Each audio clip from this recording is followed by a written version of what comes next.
कि demand function, अगर आपको कोई पूछे कि भाई मुझे इंग्लिश में पहले एक बार समझा दो, तो आप बोल सकते हो कि demand function explains the functional relationship between price and quantity demanded. और उसके लिए आप ये दिखा सकते हो कि इस तरीके से कि डिमांड फंक्शन जो है वो प्राइस के ऊपर डिपेंड करता है, कि dx is dependent upon the function of the price, बराबर। अब ये पुराना वाला है,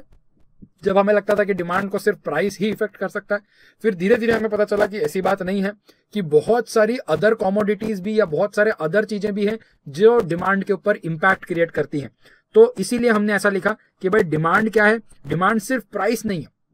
बट डिमांड का अगर फंक्शन है तो demand has a functional relationship between भाई कंज्यूमर का supplementary goods, complementary goods, price, income, taste and preferences, और ना जाने अपने जितने पॉइंट देखे वो सारे पॉइंट आप यहां पर लिख सकते हो, बराबर। तो याद रखना कि देखो ये सिर्फ डिमांड का जो डिटर्मिनेंट्स ऑफ डिमांड वाला जो पॉइंट है उसको मैथमेटिकली लिखना है। तो कोई इस तरीके से लिखता है कि हाँ भाई डिमांड जो है वो क्वांटिटी डिपेंड करती है, किसके ऊपर डिपेंड करती है, तो डिपेंड करती है ऑन द फंक्शन और द रिलेशनशिप बिटवीन, एफ मतलब यहाँ पर रिलेशनशिप है, उसका मतलब समझना, relationship between the price of the goods, price of the substitute goods, price of the complementary goods, government, population, taste, फिर इनकम। हमने ये सारी चीजें जो देखी थी वो सारी चीजों के ऊपर इन सब का कंबाइंड इफेक्ट होने के बाद हमारे को डिमांड के ऊपर कोई ना कोई जो इफेक्ट है उस चीज का पता चलता है। और यहां से अगेन हमारी जो थियरी है वो कंफर्म होती है कि जो डिमांड है गाइस वो एक डिपेंडेंट वेरिएबल है, किसके ऊपर, इंडिपेंडेंट वेरिएबल के ऊपर। और इंडिपेंडेंट वेरिएबल्स कौन है, ये सारे जो डिफरेंट वेरिएबल्स हैं ये सब एक इंडिपेंडेंट वेरिएबल है।